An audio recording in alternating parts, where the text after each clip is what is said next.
तो आप में सबसे सीनियर कौन है? सबसे सीनियर है प्रताप साहब। बैठिए, बैठिए, आइए, बैठिए, कुर्सी बैठिए आप। आइए। साहब आप लोग बैठे, आप लोग वहाँ यहाँ खड़े होने की कोई खड़े हो। तो आप प्रसाद साहब हैं, आप कब से जुड़े हैं योगा में? कब से जुड़े हैं योगा में? 2001 के बाद जुड़ गए हैं। ऐसे हम बचपन से ही थोड़ा बहुत योगा करते हैं, क्योंकि वो मुंगेर से जो आते थे ने स्वामी जी, वो स्कूल में ही ये सब बताते थे, तो वो योगा एक्सरसाइज थोड़ा बहुत करते थे। बीच बीच में छूट जाता था, जब नौकरी में तो छूट गया था, फिर नौकरी से जब रिटायर हुए तो फिर चालू कर दिए। कौन से नौकरी में थे? कोल इंडिया में थे। अच्छा। तो अभी ज़रा ज़्यादा हो गया है, यहाँ जब आए बिलासपुर में भी रह रहे हैं, तो योगा क्लास यहाँ करते हैं। टाइम भी थोड़ा इसमें बीतता है और शरीर भी स्वस्थ तो रहता है। आप इसी कॉलोनी रहते हैं? हाँ, कॉलोनी में रहते हैं।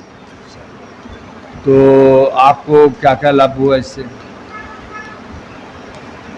लाभ नॉर्मल है लाइफ। अच्छा। कोई दवाई वगैरह? कोई दवाई नहीं है, लेकिन अपोलो हॉस्पिटल में जनरल चेकअप किया था तो बोला आपका उम्र हो गया है, तो आप 2 टैबलेट खाइए, एक प्रेशर का, एक कोलेस्ट्रॉल का। तो हालांकि खाते नहीं खाते कुछ फर्क नहीं पड़ता है, लेकिन बोले हैं डॉक्टर तो खा लेते हैं। आपकी उम्र कितनी होगी? 84 चल रहा है। 84 में आप बहुत फिट हैं और बहुत हिट हैं। बहुत फिट हैं, बहुत हिट हैं। 84 मने बहुत मायने रखता है।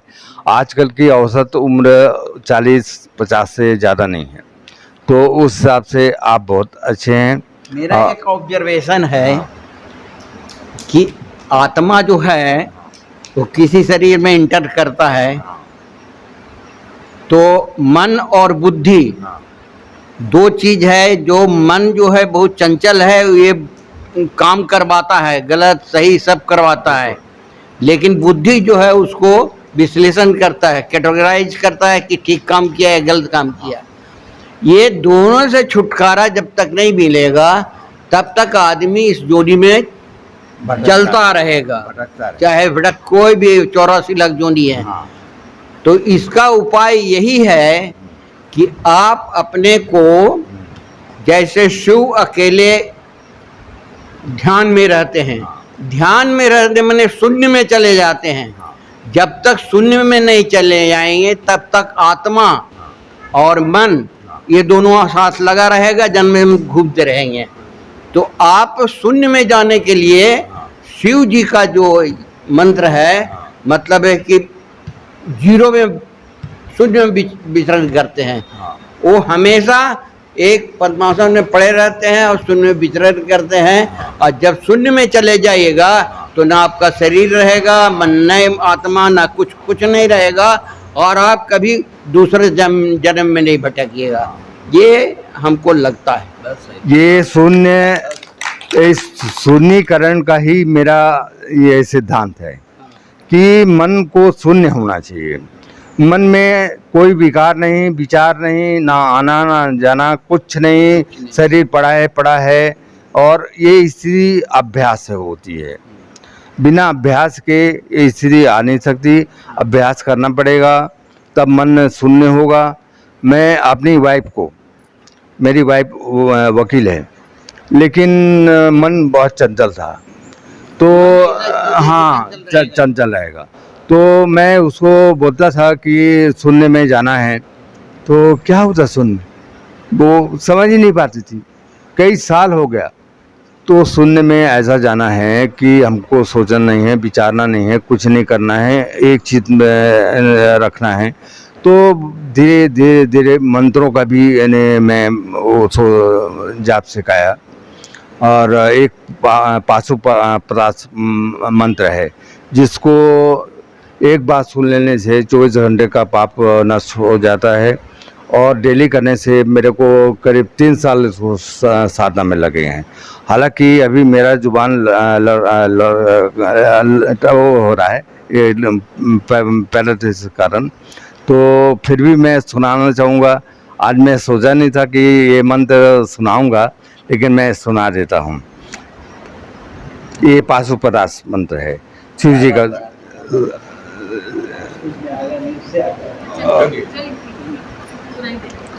तो शिव जी का मंत्र है, उसको एक बार सुन लेने से 24 घंटे के पाप नष्ट हो जाते हैं। रोज करने से तो उसकी कोई गिनती नहीं है कि वो लीन हो जाता है भगवान में ही।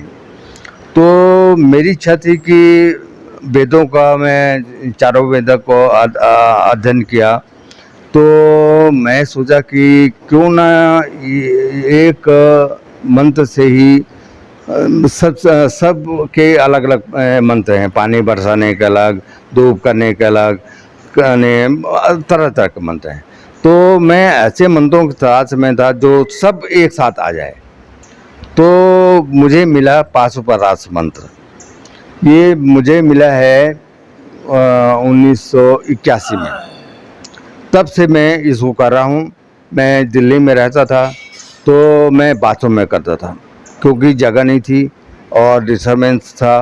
तो बाथरूम में नहाते समय में इसको करके और नहा धो के आता था। तो इसको मुझे 3 साल लगे और संस्कृत में है, जिसको मैं बोल रहा हूँ।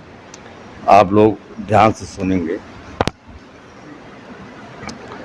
ओम नमो भगवते महापाशुपताय तुल्बल वीर कमाय त्रिपंच नयनाय नाना रूपाय नाना प्रहंत सरौंग दत्ताय भिन्नान च पखाय शमशान बेताल प्रियाय सर्व निकिंता नताय सर्वसिद्धिपताय भक्त अनुकंपने असंग वकत भूत पाराय तत्सुन सिद्धाय बेताल बिस्तर सिंह साकरी से भोजन खाए व्याधि निकला काटने पाप भंजनाय सूर सामग्री नेत्राय विष्णु कवचाय कंगराय यम धन वासाय रुद्र सुराय जल रोग विद्या बनाए ग्रह निकला काटने दुष्नागज काटने ओम कृष्ण मेघाय फट मुगत्रा भट वज्र पट सक्रिय पट दंडाय पट यमाय पट खंगाय पट नेत्रा पट वर्णाय पट वज्राय पट पासाय पट ध्वजाय पट अंकुटाय पट गदाय पट कुराय पट त्रिशूलाय पट मुद्राय पट चक्राय पट पद्माय पट नागाचा पट पट मुंडाचा पट कंकालाचा पट पिच्छकाचा सुखाचा ब्रह्माचा पट सक्रिय पट गणाचा पट सिद्धाचा पट पिच्छाचा पट गंधाराचा पट पुराचा दक्षिणाचा वामाचा पश्चिमाचा मंत्राचा साकिंडा ओगिंडा दंडाट महादंडाट नवाचा सेवाचा पट ध्यानाचा पोचाचा पट अगोदर सदो जादाचा पट हिदाचा पट महाचा पट गौराचा पट आसाचा पट जानवर छौनासी पट तोसे पट सर्वपट नापट वपट पापट फपट महापट श्रीपट पेपट भूपट भोपट स्वपट महापट जनापट तपट सतम सरोग सर्वपादार सर्वतत्वपट सर्वप्राण सर्वनारी सर्वकारण सदैवपट हिपट श्रीपट होमपट ईसुम सोमपट दामपट बेलागे माय कामाच चेत पालाच उगता भास्कर चंद्र विघ्नेश्वर गोगम पट कोंकफट होम पट ब्राह्मण पट संध्यावे संध्यापट चारे छाते पट उन्होंने पट तासे पट संजीव संजीव पट विद्या विद्या सर्वोत्तम नासे नाशप। मैं आप यकीन नहीं करेंगे, अभी तो खैर मेरी जबान लगा रही, तो इस मंत्र से मैं बहुत सारी बीमारी कर चुका हूँ। हवन और मंत्र ये मेरी लड़की भी सीख गई, मेरी पत्नी भी करने लगी, चमत्कार देख के वो लोग भी सीख गए। अब ऐसा चमत्कार होने लगा कि एक मंत्र से सब बीमारियाँ दूर हो जाती हैं, सारी चिंताएँ दूर हो जाती हैं। मैं एक बात बताऊं। हाँ, आप चाहते हैं जन्म मृत्यु से खत्म होना, हाँ। मतलब इस धरती पर लौट के नहीं आए, ये भगवान के पास पहुंच जाए। हाँ, भगवान का ही रूप है हम। हाँ, भगवान का जैसे कि आप खड़ा हो जाए आईना में, तो आईना के पास आपका फोटो दिखेगा, आईना को तोड़ दीजिए 2 भाग में, तो 2 फोटो दिखेगा, 1000 टुकड़ा कर दे 1000 दिखेगा। भगवान तो एक ही है, लेकिन आईना में अलग अलग बहुत भगवान दिखने लगेंगे आईना में, तो वो आत्मा है। हम इससे मुक्ति चाहते हैं, तो ये जितने तरीके बने हुए हैं, मंदिर जाना, पूजा करना, पाठ करना, मंत्र जपना, ये सब सीढ़ी है पहुंचने का, जाना वहीं, लेकिन ये सब लैडर है। किसी को मंदिर में सुख मिलता है, किसी को जंगल में, किसी को कुछ में सब सुख मिलता है। इस लैडर है, इससे पहुंचना वहीं। और जब तक शून्य में नहीं जाइएगा, आप पैदल लेते रहिएगा। शून्य में नहीं जाएंगे तो ये कर ही नहीं सकते, ये मंत्र कर ही नहीं सकते, शून्य में ही जाना पड़ेगा। एक तो मानसिक होता है, एक शरीर से होता है, एक शून्यकरण में जाने के बाद होता है। तो मानसिक जाप भी ठीक है, लेकिन जहाँ उसका बुद्धि का इस्तेमाल हुआ, हाँ, मन के साथ बुद्धि का इस्तेमाल हुआ, वो भटका देगा। तो उसके लिए विवेक, भगवान ने विवेक बनाया। विवेक दूध को दूध, पानी को पानी करता है, बुद्धि नहीं कर सकती। बुद्धि हमेशा तर्क वितर्क है कि अच्छा है कि बुरा है, अच्छा है कि बुरा है। अब मन भटकाएगा, तो उन्हें विवेक का इस्तेमाल जरूरी है। ये दोनों के अलावा विवेक जब तक नहीं काम करेगा तब तक सफलता नहीं। विवेक का होने चाहिए। मेरा मानना है, मन जो है वो अपना काम करता है, अच्छा बुरा उसको कुछ पता नहीं चलता है मन को। बुद्धि है, उसको डिफरेंशिएट करता है कि तुम अच्छा काम किए, बुरा काम किए। ये आत्मा का ये दोनों भाग है। लेकिन बुद्धि भी कभी कभी गलत निर्णय ले लेती है। जैसे कि हमको यहाँ प्लाट खरीदना है, अब यहाँ प्लाट खरीदना मैंने बैठ गया, और बुद्धि भी कह रही कि खरीद लेना चाहिए, संसद नहीं कर। तो वहाँ पे हमको विवेक का इस्तेमाल करना है कि अच्छा क्या हुआ, बुरा क्या हुआ। तो दूध का दूध, पानी का पानी कर देगा। सही बात। बुद्धि केवल अंतिम नहीं है, मन अंतिम नहीं है, विवेक अंतिम। तो उस विवेक का जिसे इस्तेमाल किया, जीवन में कभी धोखा नहीं खाएगा, दूसरों को भला करेगा, अपना भला करेगा, और सब कुछ होगा। आज मैं ये सब नहीं जानता, मैं खाट में पड़ा किचन में, 4 लोग उठा दे, 4 लोग उठा दे, और मैं कहीं आ सकता। कल हम लोग 140 किलोमीटर आए गए हैं। गाँव है मेरा, गाँव में खेती बाड़ी है, मैं अकेला हूँ। गाँव में खेती बाड़ी है, घर मकान है, किराए से दिए हुए हैं। तो मैं अकेला होने के कारण ज़्यादा मैंने जुगाड़ लगा, तो मैं सक्रिय रहता। और निष्क्रिय जहाँ हुए, मन निष्क्रिय हुआ, मन शरीर निष्क्रिय हो जाएगा। तो मन को सक्रिय हमेशा रखना चाहिए। मन सक्रिय रहेगा, शरीर सक्रिय रहेगा। मन में अच्छे विचार हों, मन में जो भी निर्णय आते हैं उसका अपन कहना चाहिए कि विवेक से इस्तेमाल करें कि ये अच्छा है कि बुरा है। आपको रिजल्ट मिल जाएगा ये अच्छा है। मन तो कंट्रोल में रहता नहीं। तो मन कंट्रोल में इसलिए रहता कि हम जानते हैं। अब उसका स्पीड भी इतना है, वो ब्रह्मांड का 1 सेकंड में कितने चक्कर लगा लेता है। हाँ, वो होता है, लेकिन मन को स्पीड में लाने का सब तरीका है।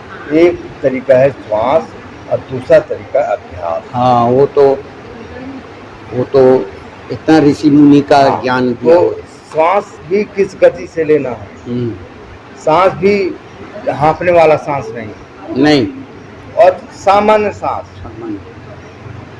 तो इसीलिए मैं कहता हूँ कि अल्फा वेव में जुड़ना है। अल्फा वेव में जाइए, मन हमें शांत रहेगा। हिप्नोटिज्म को अपनाइए, साथ में योगा करिए, पूजा पाठ करिए, जो भी करना करिए जिसमें मन को खुशी मिले, वो काम करें। ऐसा कोई काम नहीं करना चाहिए जिससे मन को, जिससे रात में नींद ना आए। तो रात में अच्छी नींद लेने के लिए अच्छा काम करना पड़ेगा, अच्छा सोचना पड़ेगा, तब रात में नींद आएगी, अच्छे ढंग से सोएंगे। सवेरे जल्दी उठेंगे। नींद कहाँ आती है? देखिए बिछावन में पड़ रही है, नींद में भी मन घूमता रहता है, कुछ न कुछ देखते रहता है, कुछ न कुछ करते रहता है, कहीं जाते रहता है, कहीं आते रहता है। वो मन उसका कारण अभ्यास है, अभ्यास नहीं है। मन को काबू में करने का अभ्यास नहीं है। वो तो नहीं। अभ्यास जब हो जाएगा आप घाट में पड़ते ही सो जाएंगे। मन शून्य हो गए तो क्या काम करेगा? नींद में भी तो कुछ कुछ आते रहता है, चलता रहता है। नींद में आने दीजिए। स्वप्न जब आप शून्य कर्म में सोएंगे तो नहीं आएगा। स्वप्न में नहीं क्या आते। पता, आज तक तो ऐसा नहीं हुआ है, कभी शून्य में रहे हैं और मन में कुछ न कुछ चलता नहीं, तो रहता है, चलने नींद दीजिए। शरीर पड़ा रहता है। नहीं, शरीर जागृत होना चाहिए, शरीर को सोना चाहिए। मन में स्वप्न चलता है, चलने दीजिए। लेकिन जहाँ तक मेरा आज तक का अनुभव है कि मन एकाग्र है, मन शांत है, कोई जिंदा फिक्र नहीं है, नींद अच्छी आएगी, सपन नहीं आती। मैं तरसता हूँ सपन क्या ये पता। सपना है। तो ये अभ्यास तो कुछ बाकी हो सकते हैं, अभ्यास की यानी कुछ कमी हो सकती है। उस अभ्यास को पूरा कर लेंगे तो हो सकता है कि और बेहतर से बेहतर स्थिति आ सकती आज तक तो हुआ नहीं है, कुछ न कुछ तो चलता रहता दिमाग में, शरीर पड़ा रहता है लेकिन कुछ न कुछ चलता रहता है। है। वो मन का स्वभाव है, मन का स्वभाव है। इसे गीता ने कहा है श्री कृष्ण ने कि मन को एकाग्र करो, और मन को एकाग्र करने का सबसे सरल तरीका है अभ्यास। देखिए अभ्यास से ही होगा। मैं आज 30 साल से कर रहा हूँ, अभ्यास से ही हो रहा है। अब मेरे सामने आप कुछ भी करा दीजिए, मेरा ध्यान नहीं जाएगा, ध्यान ही नहीं जाएगा जब तक मैं सोचूंगा नहीं, जब तक मैं देखूंगा। कहीं दूसरे जगह ध्यान रहेगा तो उधर नहीं जाएगा। नहीं, मैं अपने घर के लोगों की बात नहीं सुनता समझ पाता, क्योंकि मेरा ध्यान कहीं और है। तो इस स्थिति में देखिए भाई, कितने को क्या समझ में आया है वही जाने। अब वो समझ में आने की बात नहीं है, करने की बात है, अभ्यास में लाने की बात है। ये करने से, सोचने से नहीं होगा, इसको अभ्यास में लाना पड़ेगा। ठीक, चलिए बहुत बहुत धन्यवाद, आप आए, बहुत कुछ जानकारी मिली। प्रयास करेंगे कि हम उसमें अभ्यास करते रहें और मन को अपने योग में लगाएं। एकाग्र चित्त होकर मन को लगाएं। नहीं सही बात है, मन को ना मन स्वामी